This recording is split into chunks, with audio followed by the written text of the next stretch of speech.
आऊज़ुबिल्लाहि मिनश्शैतानिर्रजीम बिस्मिल्लाहिर्रहमानिर्रहीम। Lecture number 10 exercise 2.2 10th math का क्वेश्चन नंबर 1 आज हम करने जा रहे हैं। Find the cube root of -27। इससे पहले वो स्टूडेंट जो चैनल पे न्यू हैं या जिन्होंने चैनल अभी तक सब्सक्राइब नहीं किया वो जल्द से जल्द चैनल को सब्सक्राइब कर लें और बेल आइकन पे क्लिक कर लें। इंशाल्लाह हम लोग जो है बहुत जल्द ऑनलाइन क्लासेस का सिलसिला शुरू करने वाले हैं। तो कुछ पहले हमारा माइंडसेट था समर कैंप का, लेकिन कुछ स्टूडेंट्स ने सजेशंस दी है, कुछ टीचर्स ने सजेशन दी है कि 2 डेज़ के बजाय 6 डेज़ क्लासेस होनी चाहिए ताकि बच्चे जो हैं प्रॉपर तरीके से उस काम को भी कंप्लीट कर सकें और जो भी प्रॉब्लम्स हों वो हमारे साथ डिस्कस कर सकें। लिहाजा अब इस समर कैंप को ऑनलाइन क्लासेस का टाइटल दिया जा रहा है। इसके साथ आपके साथ इसकी जो प्रॉपर इंफॉर्मेशन है वो इंशाल्लाह आने वाले दिनों में आपके साथ शेयर की जाएगी। क्वेश्चन नंबर 1 की नौइयत देख लेते हैं। कहता है फाइंड द क्यूब रूट। ठीक है, यानी क्यूब रूट हमने फाइंड करना है -27 का। इस तरह यहाँ पे -27 की जगह पे वो 1 भी दे सकता है, 8 भी दे सकता है, -8 दे सकता है, 64 -64 कोई भी वैल्यूज़ दे सकता है। सबसे पहले इसका स्टार्ट करने से पहले आपने लिखना है let a number x be the cube root of -27। अब इस स्टेटमेंट का मतलब से समझते हैं। वो कहता है लेट आ नंबर x, यानी x जो है b, मैथ में b का मतलब होता है इक्वल, क्यूब रूट ये हमने क्यूब रूट राइट कर दिया किसका, -27 का, तो इनसाइड द रेडिकल हमने -27 लिख दिया। इसी तरह यहाँ पे जो भी वैल्यूज़ का क्यूब रूट फाइंड करना होगा -27 की जगह पे आप रिप्लेस कर देंगे। Taking cube on both side, देखें क्यूब रूट को ख़त्म करने के लिए क्यूब लेना पड़ता है। फिर आपने क्या करना है, अगला step taking cube on both side. Left side x है, x का भी क्यूब ले लिया, राइट साइड पे इस वैल्यूज़ का भी क्यूब ले लिया। x का क्यूब x क्यूब आ गया स्टूडेंट, क्यूब रूट क्यूब से कैंसिल हो गया, तो इनसाइड द रेडिकल जो है वैल्यूज़ है वो राइट आ जाएगी -27।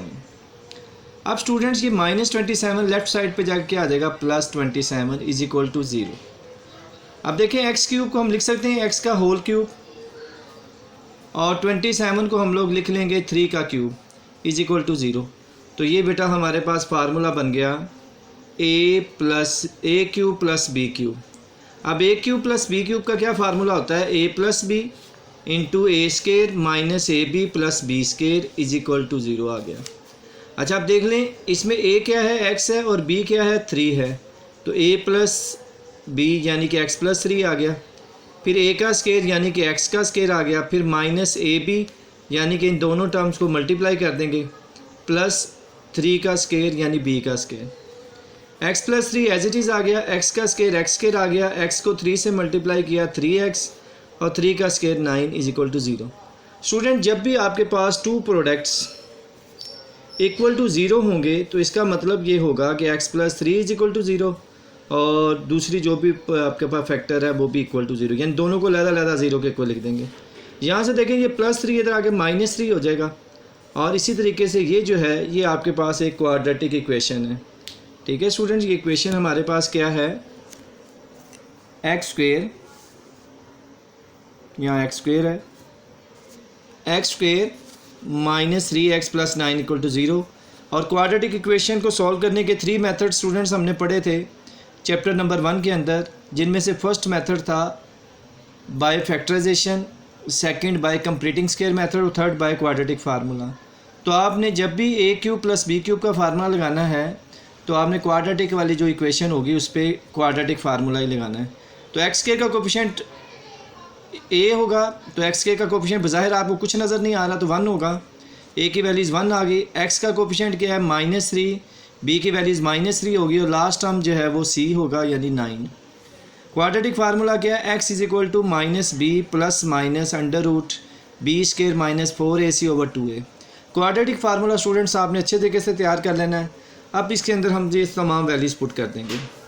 माइनस वैसे ही आ गया, b की जगह पे b की वैल्यूज़ आ जाएगी -3 प्लस माइनस अंडर रूट -3 का स्केयर -4, ए की जगह पे ए की वैल्यूज़ 1 आ जाएगी और सी की जगह पे 9 आ जाएगी, ओवर 2 और ए की जगह पे ए की वैल्यूज़ 1 आ जाएगी। माइनस माइनस प्लस 3 आ गया स्टूडेंट्स। प्लस माइनस -3 का स्केयर, किसी भी नेगेटिव नंबर का स्केयर लें तो वो पॉजिटिव आता है, तो -3 का स्केयर 9 हो जाएगा। इसी तरीके से माइनस आ गया, 4 1 दा 4, 4 9 दा 36 आ गया, ओवर 2 1 दा 2 आ गया। अब स्टूडेंट 3 वैसे ही आ गया, प्लस माइनस वैसे ही आ गया, 9 में से 36 को माइनस किया तो -27 आ गया, ओवर 2। अब देखिए student 3 plus minus √27, you know that students, आप जानते हैं कि माइनस का मतलब होता है एओटा स्केयर, क्योंकि आप लोग जानते हैं एओटा स्केयर की वैल्यू जो होती है वो -1 के इक्वल होती है। तो माइनस या -1 का मतलब एक ही है। तो मैं आपको यहाँ बताता चलूँ, ये टर्मिनोलॉजीज़ आपने याद रखनी है। एओटा स्केयर किसके इक्वल है? -1 के। ये फार्मूला याद रहना चाहिए, एओटा स्केयर किसके इक्वल है? -1 के। तो जहाँ भी माइनस आ जाए वहाँ हम क्या जनरेट कर देंगे? Aorta square. तो 3 plus minus √27 aorta square over 2 आ गया। अब स्टूडेंट 27 का स्केयर रूट लेते हैं तो पॉइंट्स में आ जाता है।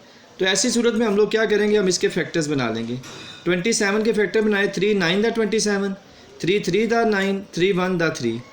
तो आप देखिए जो 2 सेम टर्म्स होंगी उसकी एक वैल्यूज़ बन जाएगी, यानी वो स्केयर रूट से बाहर आएगी तो सिंपल रह जाएगी, और जो सिंगल होगी वो स्केयर रूट के अंदर ही रहेंगी। तो जब आपने 27 का स्केयर रूट लेना है तो वो आ जाएगा 3√3 और एओटा स्केयर का एओटा आ जाएगा। तो अब देखें हमारे पास क्या आ गया? x = 3 plus minus 3√3 aorta over 2। अब हम इसे एक दफ़ा प्लस में लिख लेंगे, एक दफ़ा माइनस में लिख लेंगे। स्टूडेंट्स अब देखें यहाँ पे जब हमने एक दफ़ा प्लस एक दफ़ा माइनस में लिख लिया तो यहाँ से हमने -3 कॉमन लेना है। अब आपके माइंड में आ रहा होगा कि -3 ही क्यों कॉमन लेना है? क्योंकि बेटा जो हमने ओमेगा और ओमेगा स्केयर के 2 फार्मूले याद किए हैं, वो फार्मूलाज क्या हैं? ओमेगा इक्वल होता है -1 प्लस √3 एओटा ओवर 2 के, और ओमेगा स्केयर इक्वल होता है -1 माइनस √3 एओटा ओवर 2। यानी दोनों में देखें तो पहली वैल्यूज़ माइनस की है, जबकि हमारे पास प्लस की आ रही है। तो अगर हम इसको माइनस का करना चाहते हैं तो हमें माइनस में कॉमन लेना होगा, क्योंकि जब भी माइनस में कॉमन लेते हैं साइन चेंज हो जाते हैं। तो -3 कॉमन ले लिया हमने, तो क्या रह जाएगा यहाँ पे? -1, और ये प्लस की रकम थी माइनस की होगी, √3 एओटा वैसे आ गया, और ये 3 कॉमन चला गया, ओवर 2 वैसे ही आ गया। इसी तरह यहाँ से भी हमने -3 कॉमन ले लिया तो इसके भी साइन चेंज हो गए, -1 आ गया प्लस √3 एओटा ओवर 2 आ गया। अब स्टूडेंट्स अगर दोनों वैल्यूज़ माइनस की हों तो ये मेगा स्केयर की वैल्यूज़ होती है, और अगर दरमियान में प्लस हो तो ये मेगा की वैल्यूज़ होती हैं। तो हमने क्या लिख दिया? x = -3, और ये वैल्यूज़ किसकी है? ओमेगा स्केयर की, और कोमा x = -3, और ये किसकी वैल्यूज़ है? ओमेगा की, तो ये मेगा आ गया। यानी अब आपके पास 3 रूट्स आ गए, एक -3 था, एक -3 ओमेगा स्केयर और एक -3 omega. Thus the cube roots of -27 are -3 omega -3 omega square. Students याद रखिएगा, मैं इसका ट्रिक भी बताता चलता हूँ। जैसे ये -27 है तो -27 बेसिकली किसका क्यूब है? -3 का। तो इसका मतलब है इसके जो रूट्स निकलेंगे वो -3 ओमेगा -3 ओमेगा स्केयर निकलेंगे, जैसे हमने यहाँ फाइंड किए। अगर लेट्स सपोज मेरे पास 64 होता तो 64 किसका क्यूब था? 4 का, तो मेरे आंसर निकलेंगे 4 ओमेगा और 4 ओमेगा स्केयर। इसी तरह अगर मेरे पास क्यूब रूट होता -1 का, तो -1 का क्यूब -1 ही होता है, तो मेरे पास जो 3 आंसर आने थे वो -1 - ओमेगा स्केयर। इसी तरीके से स्टूडेंट्स अगर मेरे पास 8 होता तो 8 किसका क्यूब है? 2 का, तो मेरे पास आंसर आने थे 2 ओमेगा स्केयर। और अगर -8 होता तो -8 किसका क्यूब है? -2 का, तो मेरे पास आंसर आते हैं -2 ओमेगा स्केयर। इस तरह ऑब्जेक्टिव भी आ जाती होती है। तो आपको ये चीज़ें याद होनी चाहिए, नोट कर लें। ओमेगा की जो वैल्यूज़ है वो -1 प्लस √3 आयोटा ओवर 2, और ओमेगा स्केयर की वैल्यूज़ होती है -1 minus √3 iota over 2। Students in दोनों वैल्यूज़ को अच्छे तरीके से आपने याद कर लेना है, ये आपके आने वाले बहुत सारे क्वेश्चन में यूज़ होंगी। देखें यहाँ भी ये वैल्यूज़ ओमेगा के इक्वल है और ये वैल्यूज़ मेगा स्केयर के इक्वल है, इसकी जगह पे हमने ये वैल्यूज़ राइट कर दी। तो ये दोनों फार्मूले आपने याद कर लेने, और यही मेगा की वैल्यू जिस तरह भी लिखी जा सकती है -1 प्लस √-3 ओवर 2।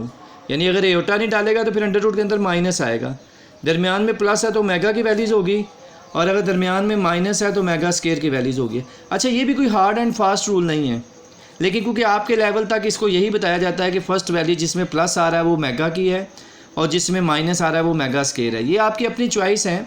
अगर आप मेगा वाली वैल्यूज़ को मेगा स्केयर कंसीडर कर लें और मेगा स्केयर को मेगा कंसीडर कर लें तो उससे कोई फ़र्क नहीं पड़ता।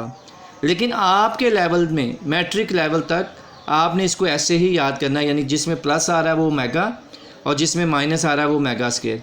लेकिन बड़ी क्लासेस में जाके आप लोग इसको डिस्कस करेंगे तो आपको वैसे मैंने कंसेप्ट बता दिया है कि आपने ये बात याद रखनी है कि दरमियान में प्लस है तो मेगा और दरमियान में माइनस है तो मेगा स्केयर, और इसकी फ़र्स्ट वैल्यू जो है वो -1 ही होनी चाहिए। अगर 1 है तो फिर आपको कॉमन लेना पड़ेगा। स्टूडेंट्स, इस लेक्चर नंबर 10 को आपने अच्छे तरीके से तैयार कर लेना है। एक्सरसाइज 2.2 का क्वेश्चन नंबर 1 था। इसके रिमेनिंग पार्ट्स आपका होमवर्क है, वो आपने कंप्लीट करना है। कोई भी प्रॉब्लम होती है तो फिर मेरे साथ डिस्कस कर लेना है। स्टूडेंट्स, इंशाल्लाह नेक्स्ट लेक्चर में मुलाकात होगी। तब तक के लिए इजाज़त दीजिएगा। अस्सलाम वालेकुम, अल्लाह हाफिज़।